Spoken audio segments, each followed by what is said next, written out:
Our brains are really good at recognizing patterns quickly. This ability also makes it possible for us to read. If we didn't recognize patterns of information, we'd only see single words on a piece of paper.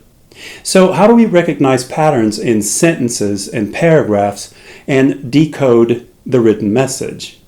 How do we get the main message or the main idea the author expresses by combining several ideas together? Stick around, we'll talk about it. Hi, Mark Franco here. This is Snap Language. Human beings see patterns everywhere. In numbers, in clouds, in the stars.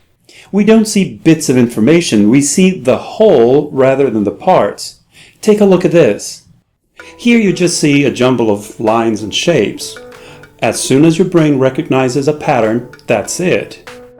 Now you see a face, right? Once you see that pattern, it's very difficult to see the shapes without also seeing the face. Is that a good thing?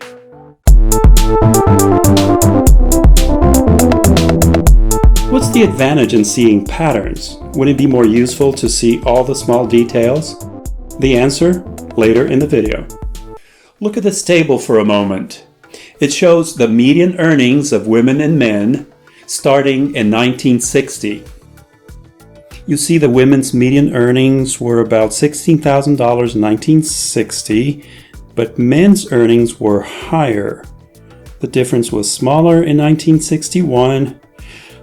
That's a lot of information. Okay, this will take a while to understand, but I can help you see the information much faster. Our brains process information such as numbers much faster in a graph. You can quickly see here that there have been some fluctuations over time, but women had lower earnings than did men consistently. I left some links about this issue in the description so you can read more about it, but for our purpose, the question is, why is it easier to understand this type of information in a graph than it is to read it in a table? Well, the lines in the graph allow us to recognize the pattern in the numbers all at once. Is this the answer to the intriguing question? Well, sort of, but there's more to it than that. We'll get to it in a minute.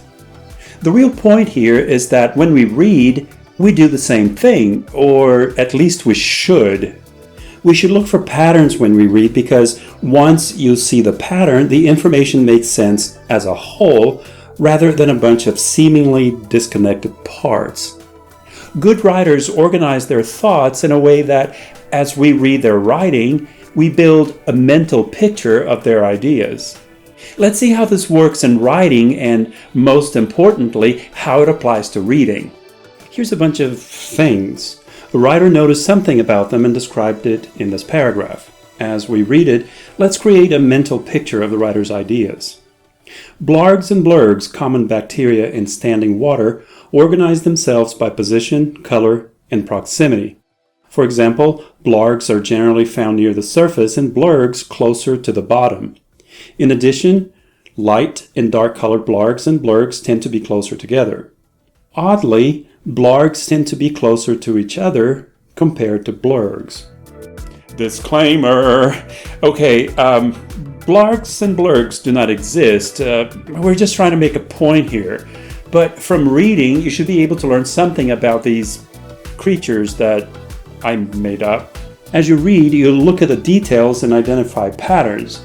These patterns create the picture that was in the writer's mind. That's the main idea. Then you can see that same picture in your mind. Let's read that paragraph again and build that mental picture together. The first sentence pretty much gives you a summary of the whole picture. Blargs and blurgs organize themselves by position, color, and proximity. As a bonus, the author even explained what these things are, common bacteria in standing water. But this is not very clear. What do you mean by organizing themselves by color, position, and proximity? Wait a minute. Here's an example of what the author means by organizing by position. Blargs near the surface, blurgs to the bottom. Okay, I get it. So the details in the paragraph build on the main idea. Oh, here the author signals more information. Oh, it's some detail about how color is also a factor in how these bacteria organize themselves. And here the author says, wait, there's more, and it's odd. Besides their position in the water and their color, proximity is also a factor. That's how close to each other they are. Now we have the whole picture. We know how these bacteria organize themselves by position, color, and proximity. In this paragraph, the writer used transitions or transition words to organize chunks of information and to show the relationship between these chunks. Effective readers identify transitions and use them to build meaning in what they read. We'll talk about transitions in other videos because they're that important. Finally, the answer. Why do you think our brains are so good at identifying patterns instead of seeing all the details that make up the whole? It's a matter of efficiency. The brain needs to process a lot of information very quickly to make sense of the world. Taking in information as a pattern, as a whole, takes less processing time than it does to examine every single piece of information on its own. If you see a wild animal running toward you, you don't have time to examine all the details, put them together, and say, oh, I think I'd better run. No, you just need to recognize the pattern quickly. It's a predator, and take action. Run! So how do you read? Do you focus on the details? How do you create a mental picture of what you're reading? And if you haven't done so yet, please don't forget to subscribe to Snap Language. This is how we can get to grow this community and help other people get smarter through reading. Was that a predator? And till the next time, thanks for stopping by and watching this video.